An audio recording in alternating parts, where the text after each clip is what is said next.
100% air tight report ಕೊಡಕ್ ಸಾಧ್ಯವೇ ಇಲ್ಲ. ಯಾವುದೇ ಕಮಿಷನ್ ಕೊಟ್ಟಿದ್ದ ಒಂದು ಉದಾಹರಣೆ ಕೊಡ್ತೀವಿ ನಾವು. ಯಾವುದೇ ಕಮಿಷನ್ ರಿಪೋರ್ಟ್ 100% ಏರ್ ಟೈಟ್ ಇರೋದಿಲ್ಲ. ಅಲ್ಪ ಸ್ವಲ್ಪ ಮಿಸ್ಟೇಕ್ ಆಗೋದನ್ನ ಮುಂದೆ ಕರೆಕ್ಟ್ ಮಾಡ್ಕೋಬೇಕು. ಅದನ್ನ ಬಿಟ್ಬಿಟ್ಟು ಅಲ್ಪ ಸ್ವಲ್ಪ ಸಮಸ್ಯೆ ಇಟ್ಕೊಂಡು ಸದಾಶಿವ ಆಯೋಗದ ಕೆಲಸಗಳಂತೀರಾ, ಅಂತೀರಾ, ಇಲ್ಲ ನೀವೇ ಯಾವ್ದಾದ್ರು ತಗೊಂಡು ಮಾಡಿ ಅಂತ ಮಾಡಲ್ಲ, ಅದು ಮಾಡ್ತೀರಾ. ಆಮೇಲೆ ಸರ್ ಇನ್ನೊಂದು ಪಾಯಿಂಟ್ ಬೇಕಾಗಿದೆ. ನೀವೇನು ಒನ್ ಮ್ಯಾನ್ ಕಮಿಷನ್ ಮಾಡಿದಿರೋ ರಚನೆ ಕೊಟ್ಟಿದ್ದೀರಾ. As per the commission of enquiries act 1952 ನೀವು 2 ತಿಂಗಳು ಕೊಟ್ಟಿರೋದು ಡಿಸೆಂಬರ್ 3, 2024 ಸ್ಟಾರ್ಟ್ ಆಗಿದೆ. ಜನವರಿ 3, 2024 ಮುಗಿದಿದೆ. Is the commission ಜೀವನವರೆಗೆ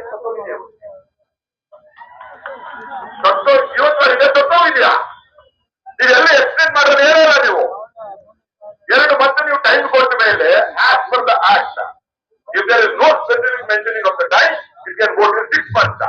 when there is specific mentioning of the time you have to extend it. ಇದೆಲ್ಲ ಎಕ್ಸ್ಟೆಂಡ್ ಮಾಡ್ತೀರಾ? ಅದನ್ನ ಇದೆಲ್ಲ ಅಡ್ರೆಸ್ ಮಾಡಿದ್ದೀರಾ? ಹಾಗಾದ್ರೆ ಈ ಸಮಾಜಕ್ಕೆ ಒಂದು ಬುದ್ಧಿ ಎತ್ಕೊಂಡು ಅಲ್ಲಿ ನಾವು ಇನ್ಫಾರ್ಮೇಶನ್ ಹೆಂಗ್ ತರ್ಸ್ಕೊಂಡೇ ಅದು ಯಾವ ಅಥಾರಿಟಿ ಮೇಲೆ ತರ್ಸ್ಕೊಳ್ಳುತ್ತೆ? ಅದು ಬೇರೆ extension order for the commission.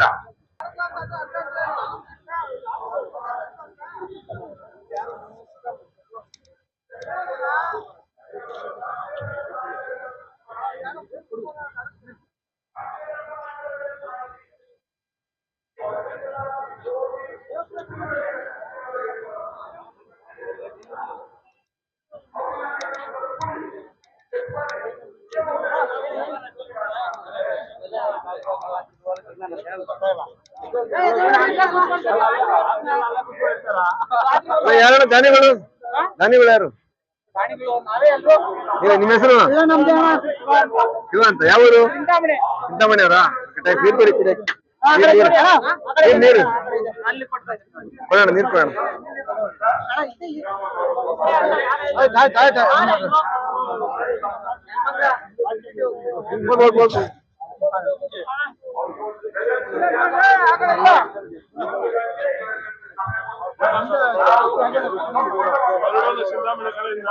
Chintamani ಅವರಾ?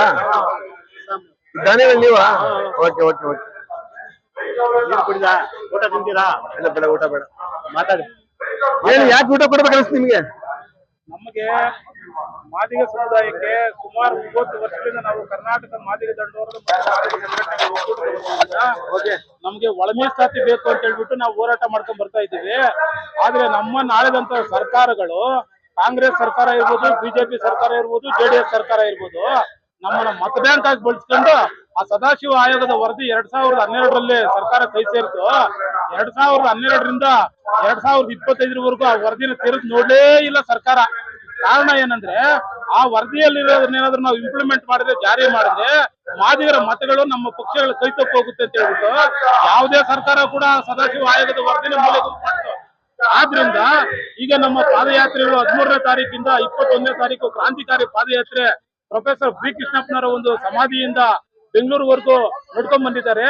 ಆ ಒಂದು ಪಾದಯಾತ್ರೆಗಳ ಒಂದು ಇವತ್ತು 21ನೇ ತಾರೀಕು ಅದು ಸಮಾವೇಶ ಆಗುತ್ತೆ ಬೆಂಗಳೂರಲ್ಲಿ. ಆ ಸಮಾವೇಶಕ್ಕೆ ಮಾದಿಗ ಸಮುದಾಯದ ವತಿಯಿಂದ ಸಹಸ್ರಾರು ಜನಸಂಖ್ಯೆ ಈ ಸಾಗರೋಪಾದಿಯಲ್ಲಿ ಬಂದು ಫ್ರೀಡಂ ಪಾರ್ಕ್ ಅಲ್ಲಿ ಸೇರ್ತಾರೆ. ಅವ್ರಿಗೆ ನಮ್ಮ ಕೈಲಾದ ಮಟ್ಟಿಗೆ ನಮ್ಮ ಸಮುದಾಯದ ಬಂಧುಗಳಿಗೆ ಅನ್ನನೋ ನೀರನ್ನು ಕೊಡು ಅಂತ ಹೇಳ್ಬಿಟ್ಟು ನಾವು ಚಿಂತಾಮಣಿ ತಾಲೂಕಿಂದ ನಾವು ಒಂದು ಬಸ್ಸಲ್ಲಿ ಬಂದಿದ್ದೀವಿ. ಮತ್ತೆ ಅನ್ನ ಕೂಡ ಮಾಡ್ಕೊಂಡ್ ಬಂದು ನಮ್ಮ ಸಮಾಜಕ್ಕೆ ಒದಗಿಸ್ತಾ ಇದ್ದೀವಿ. ನಾವು ಕೊನೆಯಲ್ಲಿ ಹೇಳೋದು ಒಂದೇ, ಸರ್ಕಾರ ಈಗಲಾದ್ರೂ ಎಚ್ಚೆತ್ಕೊಂಡು ಏನಾದ್ರೂ ನಾಗಮೋಹನ್ ದಾಸ್ ಕಮಿಷನ್ ಅವರು ವರದಿನ ಬೇಗ ತರಿಸ್ಕೊಂಡು ಇಂಪ್ಲಿಮೆಂಟ್ ಮಾಡಿಲ್ಲ ಅಂತಂದ್ರೆ, ಈಗ ಅದು ಪಕ್ಕದ ತೆಲಂಗಾಣದಲ್ಲಿ ಇಂಪ್ರೂವ್ಮೆಂಟ್ ಆಗಿದೆ. ನನ್ನ ಚಂದ್ರಬಾಬು ನಾಯ್ಡು ಅವರು ಹೇಳ್ತಾ ಇದ್ದಾರೆ, ನಾವು ಬೇಕಾದಂತ ಎಂಪೆರಿಕಲ್ ಡೇಟಾವನ್ನು ತಗೊಂಡಿದ್ದೀವಿ, ಮುಂದಿನ ದಿನಗಳಲ್ಲಿ ನಾಳೆ ಅಥವಾ ನಾಳದ ಇದು ಸೆಷನ್ ಅಲ್ಲಿ ಅದನ್ನು ಇಂಪ್ಲಿಮೆಂಟ್ ಮಾಡ್ತೀವಿ ಅಂತ ಹೇಳಿ ಚಂದ್ರಬಾಬು ನಾಯ್ಡು ಹೇಳಿದ್ದಾರೆ. ಮತ್ತೆ ಈ ತೆಲಂಗಾಣದ ಮುಖ್ಯಮಂತ್ರಿಗಳಾದಂತ CM ರೇವಂತ್ ರೆಡ್ಡಿ ಅವರು ಕೂಡ ಅವರು 1/8/2024 ಸುಪ್ರೀಂ ಕೋರ್ಟ್ ತೀರ್ಪು ಕೊಟ್ಟಿತ್ತು. ಆ ತೀರ್ಪು ಬಂದ ದಿನವೇ ಅವರು ಅಸೆಂಬ್ಲಿಯಲ್ಲಿ ಘೋಷಣೆ ಮಾಡಿದ್ರು, ಭಾರತ ದೇಶದಲ್ಲಿ ಮೊಟ್ಟ ಮೊದಲನೇ ರಾಜ್ಯ ಒಳ ಮೀಸಲಾತಿ ಜಾರಿ ಮಾಡುವಂತ ರಾಜ್ಯ ಅದು ತೆಲಂಗಾಣ ರಾಜ್ಯ ಆಗುತ್ತೆ ಅಂತ ಹೇಳಿದ್ರು. ಒಟ್ಟು ಮಾತಿನಂತೆ ಅಲ್ಲಿ ನಡ್ಕೊಂಡಿದ್ದಾರೆ. ಆದ್ರೆ ಇಲ್ಲಿ ಅಹಿಂದ ವರ್ಗಗಳ ಹೆಸರು ಹೇಳ್ಕೊಂಡು ಅಧಿಕಾರಕ್ಕೆ ಬಂದಂತ ಸಿದ್ದರಾಮಯ್ಯ ಅವರು ನಾಚಿಕೆ ಮಾನ ಮರ್ಯಾದೆ ಇಲ್ಲದೆ ಅವರು ಇವತ್ತು ಈ ಒಂದು 30 ವರ್ಷದಿಂದ ನಾವು ಹೋರಾಟ ಮಾಡ್ಕೊಂಡ್ ಬಂದಿರ್ತಕ್ಕಂಥ ನಮ್ಮ ವೀರ ಸೇನಾನಿಗಳಿಗೆ ಇವತ್ತು ಪಾದಯಾತ್ರೆ ಬಂದಂತ ಸೇನಾನಿಗಳಿಗೆ ಗೌರವ ಕೊಡ್ತಿದ್ದಂತ ಈ ಸರ್ಕಾರ ಇದನ್ನ ಕೆಡವೋದೇ ಮಾದಿಗರ ಏಕೈಕ ಗುರಿ. ಏನಾದ್ರೂ ಈಗ ಸದಾ ನಾಗಮೋಹನ್ ದಾಸ್ ಕಮಿಷನ್ ಬೇಗ ತರಿಸ್ಕೊಂಡು ಅವ್ರೇನಾದ್ರೂ ಇಂಪ್ಲಿಮೆಂಟ್ ಮಾಡಿಲ್ಲ ಅಂತಂದ್ರೆ ಮುಂದಿನ ದಿನಗಳಲ್ಲಿ ತಾಲೂಕ್ ಪಂಚಾಯತಿ ಮತ್ತು ಜಿಲ್ಲಾ ಪಂಚಾಯತಿ ಚುನಾವಣೆ ಬರುತ್ತೆ. 2028ರಲ್ಲಿ ವಿಧಾನಸಭಾ ಚುನಾವಣೆ ಬರುತ್ತೆ. ನಾವು ಬೆಳಗಾಂ ಅಧಿವೇಶನ ಮಾಡ್ತಾ ಇರ್ತಕ್ಕಂತ ಸಂದರ್ಭದಲ್ಲಿ ನಮ್ಮ ಮಾದಿಗ ಸಮಾಜದ ಬಂಧುಗಳು 8 ಜನ ಸತ್ತೋಗಿದ್ದಾರೆ. ಅವ್ರಿಗೂ ಇದುವರೆಗೂ ಸರ್ಕಾರದಿಂದ ಯಾವುದೇ ರೀತಿ ಒಂದು ಇದು ಸಹಾಯ ಮಾಡಿಲ್ಲ. ಆದ್ರಿಂದ ಈ ಒಂದು ಮಾದಿಗರ ನೋವು ಮತ್ತೆ ಶಾಪ ಈ ಸರ್ಕಾರಕ್ಕೆ ಕಟ್ಟದೆ ಬಿಡಲ್ಲ. ಸಿದ್ದರಾಮಯ್ಯ ಏನಾದ್ರು ಈ ಒಂದು ಅಧಿವೇಶನದಲ್ಲಿ ಮುಂದಿನ ವಿಶೇಷ ಅಧಿವೇಶನ ಕರೆದು ಅದ್ರಲ್ಲಿ ಏನಾದ್ರು ನಾಗಮೋಹನ್ ದಾಸ್ ಅವ್ರು ಕೊಟ್ಟಿರ್ತಕ್ಕಂಥ ಮಧ್ಯಂತರ ವರದಿ ಸರಿಸ್ಕೊಂಡು ಅದನ್ನ ಮಾದರಿ ಏನಾದ್ರು 6% ಕೊಡ್ಲಿಲ್ಲ ಅಂತಂದ್ರೆ ಮುಂದಿನ ದಿನಗಳಲ್ಲಿ ಕಾಂಗ್ರೆಸ್ ಪಕ್ಷವನ್ನ ಕುಡಿ ಸಮೇತ ಕಿತ್ತು ಒಗೆಯೋದೇ ಈ ಮಾದಿಗರ ಏಕೈಕ ಗುರಿ. ಸರ್ಕಾರ ಅನ್ಕೊಂಡಿರ್ಬೋದು ಮಾದಿಗರು ರಾಜಕೀಯದಲ್ಲಿ ಮಂತ್ರಿಗಳಿಲ್ಲ MLA ಅಂತಿದ್ರೆ ಓಕೆ ಸ್ವಾಮಿ. ಆದ್ರೆ ಕರ್ನಾಟಕ ರಾಜ್ಯದಲ್ಲಿ ಯಾವುದೇ ಒಂದು ಸರ್ಕಾರ ಅಧಿಕಾರಕ್ಕೆ ಬರ್ಬೇಕಂತಂದ್ರೆ ನಾವು 140ರಿಂದ 150 ಕ್ಷೇತ್ರಗಳಲ್ಲಿ ಮಾದಿಗರ ಮತದಾರರೇ ಪ್ರಮುಖರಾಗಿದ್ದೀವಿ. ಸಿದ್ದರಾಮಯ್ಯ ಅವರೇ ನೆನ್ಪಿಟ್ಕೊಳ್ಳಿ, ಮಾದಿಗರ ಮತದಾರರೇ ಪ್ರಮುಖ. ನೀವೇನಾದ್ರೂ ಮಾದಿಗರನ್ನೇನಾದ್ರೂ ಕಡೆಗಣನೆ ಮಾಡಿದ್ರೆ ನಮ್ಗೆ ಟಚಬಲ್ ಅವ್ರು ಇದಾರೆ ಅಂತ ಹೇಳಿ ಟಚಬಲ್ ಮಾತು ಕೇಳ್ಕೊಂಡು ಅನ್ಟಚಬಲ್ಗೆ ಏನಾದ್ರು ನೀವು ಅನ್ಯಾಯ ಮಾಡಿದ್ರೆ ಮುಂದಿನ ದಿನಗಳಲ್ಲಿ ನಿಮ್ಮ ಸರ್ಕಾರ ಸೋಲಿಗೆ ಗುರಿಯಾಗುತ್ತದೆ ಅಂತೇಳಿ ಈ ಮೂಲಕ ನಾನು ಹೇಳ್ತಾ ಇದ್ದೀನಿ. ನಮ್ಮ ಹೆಸರು MR ನಾರಾಯಣಸ್ವಾಮಿ ಅಂತ ಹೇಳ್ಬಿಟ್ಟು ನಾನು ಕರ್ನಾಟಕ ಮಾದಿಗ ದಂಡೋರದ ಚಿಕ್ಕಬಳ್ಳಾಪುರ ಜಿಲ್ಲೆಯ ಜನರಲ್ ಸೆಕ್ರೆಟರಿ ಕಾರ್ಯನಿರ್ವಹಿಸ್ತಾ ಇದ್ದೀನಿ. ಇವತ್ತು ನಮ್ಮ ಚಿಂತಾಮಣಿ ತಾಲೂಕಿನ ಸುಮಾರು ಒಂದು 2,000 ರಿಂದ 3,000 ಜನಕ್ಕೆ ನಾವು ಅನ್ನದಾಸೋಹ ಮಾಡ್ಕೊಂಡ್ಬಂದು ಇಲ್ಲಿ ನಮ್ಮ ಒಂದು ಫ್ರೀಡಂ ಪಾರ್ಕ್ ನಲ್ಲಿ ನಡೀತಾ ಇರ್ತಕ್ಕಂಥ ನಮ್ಮ ಮಾದಿಗ ಸಮುದಾಯದ ಕ್ರಾಂತಿಕಾರಿ ಪಾದಯಾತ್ರೆಯ ಸಮಾವೇಶದಲ್ಲಿ ಭಾಗವಹಿಸಿದಂತ ಎಲ್ಲ ನನ್ನ